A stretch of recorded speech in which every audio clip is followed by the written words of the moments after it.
Good morning. तो सुबह की शुरुआत तो रिवीजन से ही होती है। तो अभी मैं रूम पे ही हूँ, मैं लाइब्रेरी नहीं जा पाई क्योंकि उतना अच्छा नहीं फील कर रही थी। तो फिर मैंने पढ़ाई स्टार्ट की और सबसे पहले मैंने वो टेस्ट की कॉपी का ही रिवाइज़ किया।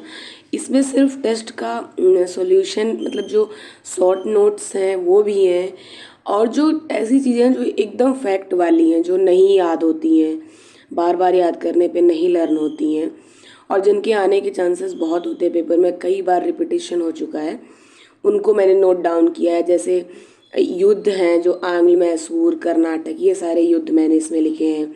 जनजातियों वाले को मैंने मैप बना के लिखा हुआ है। ऐसे जितने भी मैप में चीज़ें कर सकते हैं वो मैंने, और इसमें जितने भी फैक्ट वाली चीज़ें हैं वो सब मैंने इसमें लिखी हुई हैं। तो इसको रिवीजन करने का बहुत ज़्यादा फ़ायदा होता है। और उसके बाद फिर मैंने टेक्स्ट बुक से टेस्ट दिया 2017 और 18 का, कल मैंने कंप्लीट किया था PYQ। और एक चीज़ मैं ये बताना चाहूँगी कि जब भी हम स्टडी स्टार्ट करते हैं ना, तो जब भी हम किसी का वीडियो देखते हैं, किसी से भी कोई गाइडेंस लेते हैं ना, तो सबसे पहले बोलता है कि मैं 12 घंटे पढ़ता था, मैं 14 घंटे पढ़ता था। बट हकीकत ये है ना कि रियलिटी में ऐसा नहीं हो सकता है। आप ना मिस गाइडेंस से बचना बहुत इम्पॉर्टेंट है। आप अपनी पढ़ाई को 8 से 9 घंटे कंटिन्यू करिए, बट वो 8 से 9 घंटे में आप 8 से 9 घंटे पढ़िए। ये नहीं कि बना लिया बहुत बड़ा टाइम टेबल और वो पूरा ही नहीं हुआ। रियलिस्टिक टाइम टेबल बनाइए, और ऐसा टाइम टेबल हो जिसकी 90% चीज़ें कंप्लीट हो जाएं। अगर 10% इधर उधर हो भी जाती हैं, उससे कोई फ़र्क नहीं पड़ता है। मैं इसलिए बता रही हूँ कि 8 से 9 घंटे पढ़िए। मैंने करके देखा है, अगर आप एक दिन में 12 घंटे पढ़ रहे हैं, 13 घंटे पढ़ रहे हैं, तो आप नेक्स्ट डे उस एनर्जी से स्टडी नहीं कर पाएंगे। ऐसा आपको फील होगा कि बहुत एग्जॉस्टेड फील हो रहा है, फिर नेक्स्ट डे और ज़्यादा एनर्जी डाउन हो जाएगी। तो इससे बेटर है कि आप कंटिन्यू पढ़िए, भले 8 घंटे पढ़िए, 6 घंटे पढ़िए, 7 घंटे पढ़िए, इससे कोई फ़र्क नहीं पड़ता। बट आप कंटिन्यू ज़रूर रहिए। ऐसा नहीं कि 4 दिन आपने 12 घंटा पढ़ लिया, फिर 3 दिन कुछ पढ़ा ही नहीं क्योंकि आप बहुत एग्जॉस्टेड थे। तो ये बहुत इम्पॉर्टेंट है जानना अपने बारे में।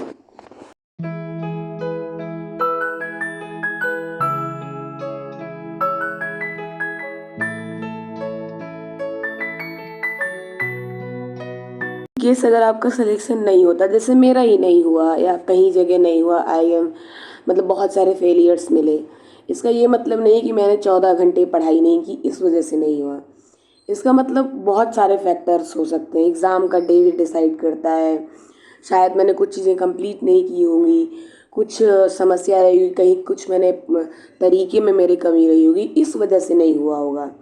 बट कभी इस बात का गिल्ट नहीं होना चाहिए कि मैंने 14 घंटे पढ़ाई नहीं की, इस वजह से मेरा सिलेक्शन नहीं हुआ। तो ये बात ध्यान रखना चाहिए। एंड उसके बाद तो आपने देख ही लिया, मैंने पूरे में यही बताते रह गए।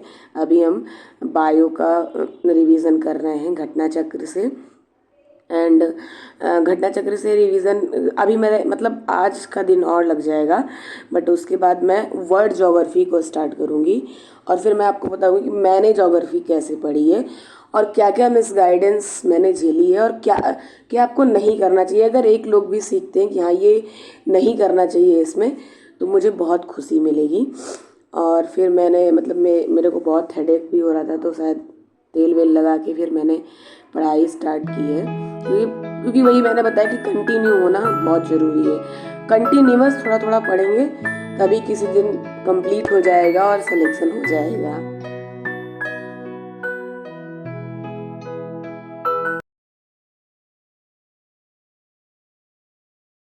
एंड यहाँ पे मेरे भाई ने मुझे चाय बना के दी थी, तो वही मैं आप लोगों को दिखा रही हूँ कि उसने मुझे चाय बना के दिया था। और उसके बाद फिर मैंने ज्योग्राफी की क्लास शुरू की थी, और ये मुझे 3-4 दिन पहले ही कंप्लीट कर लेना चाहिए था, बट तबीयत ख़राब थी तो मैं नहीं कर पाई। और जब तक मैं ज्योग्राफी शुरू करूँगी, वर्ल्ड ज्योग्राफी का रिवीजन, तब तक ये क्लासेस कंप्लीट हो जाएंगी।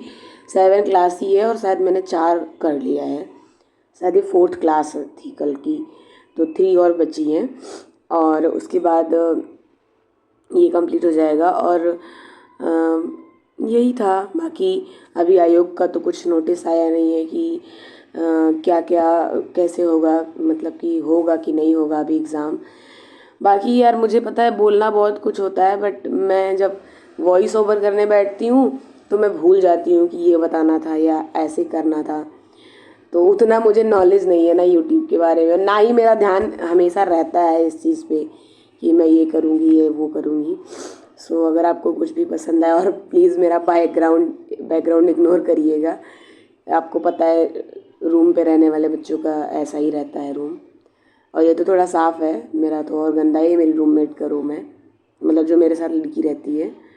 सो अगर आपको कुछ भी अच्छा लगा हो तो प्लीज़ लाइक शेयर सब्सक्राइब ज़रूर करिएगा। और thank you so much, thank you for watching.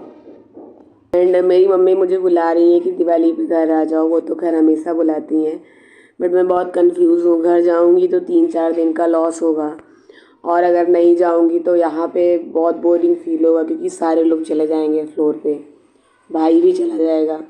तो अगर कोई सजेशन देना हो तो ज़रूर दीजिए कि मैं घर जाऊँ या फिर मैं नहीं जाऊँ।